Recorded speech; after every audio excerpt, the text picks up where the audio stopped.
segala hormat.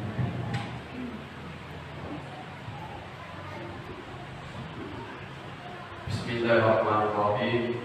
Assalamualaikum warahmatullahi wabarakatuh. Alhamdulillahillazi arsala rasulahu bil huda wa dinil haqq liyuzhirahu 'ala dini kullihi walau karihal kafirun. Asyhadu an la ilaha illallah wahdahu la syarika lah wa asyhadu anna Muhammadan abduhu wa rasuluh.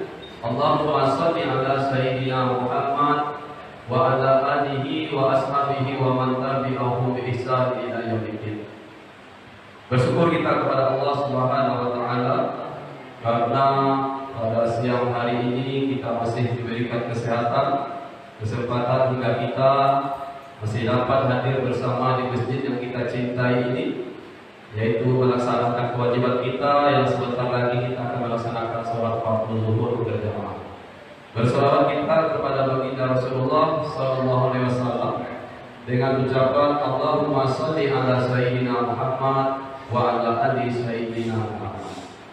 Jamaah sholat zuhur yang dimuliakan oleh Allah, seperti biasa menunggu saudara-saudara kita yang masih dalam perjalanan ataupun yang sedang berwudhu, maka kita isi waktu yang sedikit ini yaitu untuk menyampaikan tausiah agar nantinya mudah-mudahan bermanfaat bagi kita semua. Bapak Ibu jamaah salat zuhur yang dimuliakan oleh Allah, bahwasanya judul tausiah kita yaitu bagaimana agar anak-anak kita menjadi anak yang soleh dan solehah. Jadi anak ini jemaah yang dimuliakan oleh Allah, bahwasanya anak itu bisa penentu nantinya nasib kita sebagai orang tua. Anak itu bisa nantinya menyelamatkan orang tuanya dari siksa kubur, dan juga bisa nanti menyebabkan orang tuanya disiksa di kubur. Dan ini disampaikan bagaimana suatu ketika Rasulullah SAW beliau bersama para sahabat melakukan perjalanan. Kemudian beliau melewati pemakaman. Maka ketika melewati pemakaman tersebut, melewati perkuburan tersebut, maka Rasulullah bersabda menyampaikan kepada para sahabat untuk mempercepat langkah. Untuk mempercepat langkah. Maka para sahabat pun mempercepat langkah mereka. Kemudian ketika pulang dari perjalanan tersebut, Rasulullah dan para sahabat pun melewati tempat jalan yang sama. Masih melewati tempat jalan yang sama, melewati pemakaman yang sama. Akan tetapi ketika melewati pemakaman tersebut, maka para sahabat di kala itu pun mempercepat langkahnya. Kemudian Rasulullah mengatakan, untuk kepada para sahabat itu tidak untuk mempercepat langkahnya, biasa saja untuk melewatinya, kata Rasulullah. Maka sahabat bertanya kepada Rasulullah, ya Rasulullah, kemarin semalam waktu kita melewati jalan ini juga, melewati perkuburan ini juga, engkau memerintahkan agar kami mempercepat langkah. Tetapi mengapa pulangnya jalannya yang sama, pemakaman juga ini yang sama, tetapi engkau perintahkan kami ketika kami melangkah dengan cepat, tetapi engkau perintahkan untuk berjalan seperti biasanya. Maka kata Rasulullah, sesungguhnya tadi ketika kita melewati ini perkuburan, saya mendengar bahwasanya ada di antara di kubur ini yang mayatnya disiksa oleh Allah Subhanahu wa taala. Makanya saya tak tahan tiba melihat azab yang dirasakan oleh mereka tersebut. Sedangkan waktu kembali kita melewati perkuburan ini, kata Rasulullah, tidak ada lagi terdengar siksaan, tidak ada lagi terdengar jeritan, tangisan. Apa penyebabnya, kata Rasulullah? Bahwasanya karena anaknya Allah memerintahkan pada para malaikat untuk tidak menyiksa mayat orang tua tersebut. Tidak menyiksa. Karena apa? Karena anaknya sedang belajar untuk membaca bismillah. Baru membaca bismillah saja jemaah, ternyata Allah sudah menghentikan siksaan bagi orang tuanya. Jadi jemaah yang dimuliakan oleh Allah, bahwasanya anak-anak kita itu ternyata adalah anak ini merupakan aset berharga. Aset berharga bagi kita orang tua. Bagaimana anak-anak tersebut menjadi anak yang soleh-soleh, makanya Nabi Ibrahim alaihissalam ketika beliau berdoa selama 86 tahun beliau berdoa, apa doa beliau? Rabbi habli minas solihin. Dalam surah As-Saffat ayat 100, ya Allah berikan aku anak yang soleh. Nah, ini yang diminta oleh Nabi Ibrahim. Nabi Ibrahim tidak meminta ya Allah berikan aku anak yang kaya. Mengapa demikian?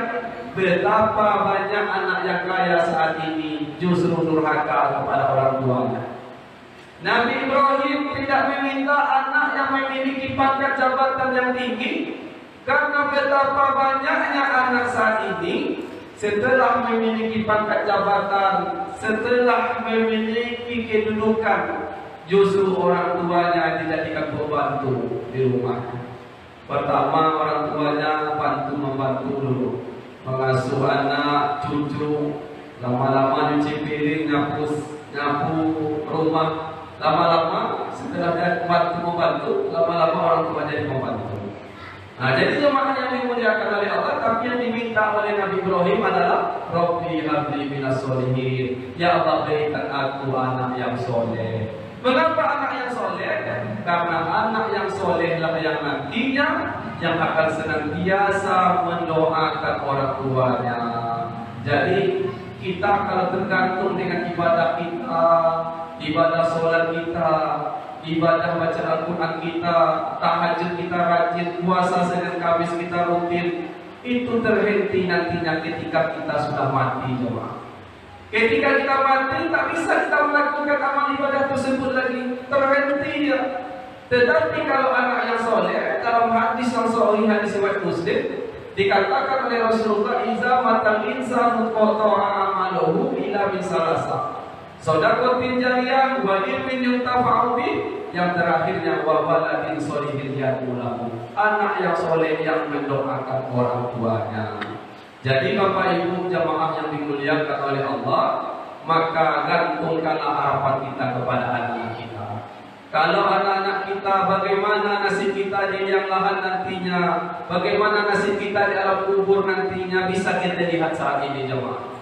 Kalau anak kita saat ini masih mau diajak ke masjid, masih mau melaksanakan sholat, masih mau baca Al-Quran, itu ada harapan anak kita menjadi anak soleh-soleha, dan ada harapan akan terus mengalirkan pahala kepada kita.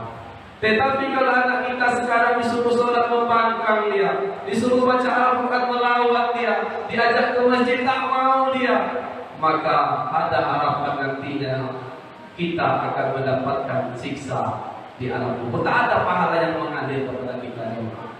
Jadi jemaah yang dimuliakan oleh Allah, makanya kita jangan terlalu berharap didoakan oleh suami kita bagi ibu-ibu. Begitu juga bapak, jangan terlalu berharap didoakan oleh istri. Ketika kita mati, bapak mati atau ibu mati, bisa jadi nantinya suami berpaling hati kepada baru, lupa dengan lama.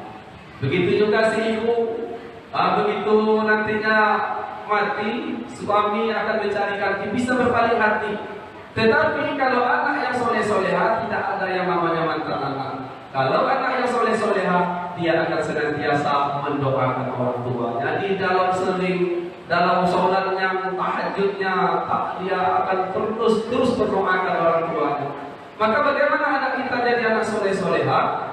Yang pertama, kita sebagai orang tua mesti menjadi teladan bagi anak kita. Bagaimana kita menjadi teladan, contoh anak kita. Karena anak kita itu sebelum mengenal gurunya, lingkungannya, teman-temannya, yang pertama dia kenal kita sebagai orang tuanya. Nanti di sekolah diajarkan sholatnya 5 waktu, sholat fardu wajib hukumnya. Tahu-tahu di rumah orang tuanya tak sholat. Jadi tak bisa juga demikian. Nanti di sekolah diajarkan engkau perempuan pergi keluar rumah berjilbab ya. Tak tahu di rumah ibunya tak pernah berjilbab keluar rumah. Jadi yang pertama, kita mesti menjadi teladan bagi anak-anak kita. Contoh. Yang kedua, apa caranya anak kita anak soleh-soleha? Yang kedua, berikan makanan-makanan yang halal. Jangan memberikan makanan yang haram, hasil tipu, korupsi, curang dalam timbangan, dan lain sebagainya. Ketika makanan haram yang dimakan oleh anak kita menjadi darah daging, keras hatinya jemaah. Disuruh anak kita sholat tak mau dia, suruh ngaji melawan dia. Kenapa? Mungkin ada makanan yang haram yang kita berikan selama ini. Jadi beri makanan yang halal. Yang ketiga sarannya adalah yang ketiga adalah berikan dia pendidikan agama sejak dini. Dari kecil ajarkan dia agama, diajarkan masukkan sekolah agama. Terkadang kita jemaah maaf cakap, anak-anak kita yang kita masukkan ke pondok, anak-anak kita yang sudah tak mau diatur, yang lama ada, yang tak bisa lagi diurus baru masuk pondok. Anak-anak yang cerdas yang kuat hafalannya masuk SMA favorit. Anak-anak yang cerdas yang hebat dia masuk SMK model. Anak-anak yang bodoh baru masuk pesantren.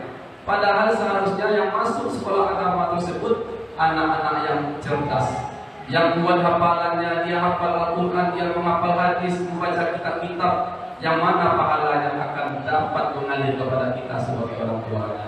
Jadi ajari anak-anak kita pendidikan agama sejak dini. Jangan hanya terlalu berharap dengan pelajaran agama yang hanya diajarkan di sekolah umum, yang hanya sebentar, satu kali sepekan. Maka di samping itu kita khususkan anak kita, cari guru-guru agama, belajar ajari dia. Karena kalau mengharap itu saja, wallahu a'lam jamaah yang dimuliakan.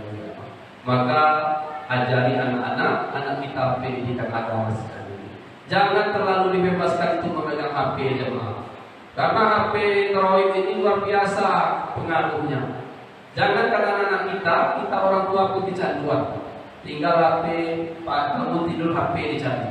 Kita sebagai orang tua, apalagi anak-anak kita, terkadang sekarang orang tua ingin mencari mudahnya saja. Bagaimana ia tak diganggu, bagaimana anak itu diam diberikan HP dari pagi sampai malam. Pengaruhnya tidak tahu nantinya.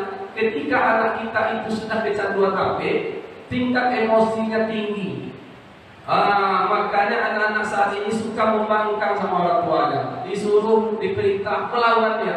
Kenapa? Karena kita sebagai orang tua juga yang salah, terlalu memberikan kebebasan bagi anak kita untuk bermain HP Android ini. Jadi jemaah perlu kita sebagai orang tua mesti mengontrol anak-anak kita agar anak-anak kita nantinya tidak rusak dan tentunya juga bermanfaat, akan terus mengalirkan pahala kepada kita orang tuanya. Maka jemaah yang dimuliakan oleh Allah, mungkin ini dahulu yang dapat disampaikan pada tausiah singkat ini. Mudah-mudahan kita sebagai orang tua diberikan kekuatan kesabaran mendidik anak-anak kita menjadi anak yang soleh-soleha, karena inilah harta yang berharga yang terus mengalirkan pahala kepada kita sebagai orang tuanya.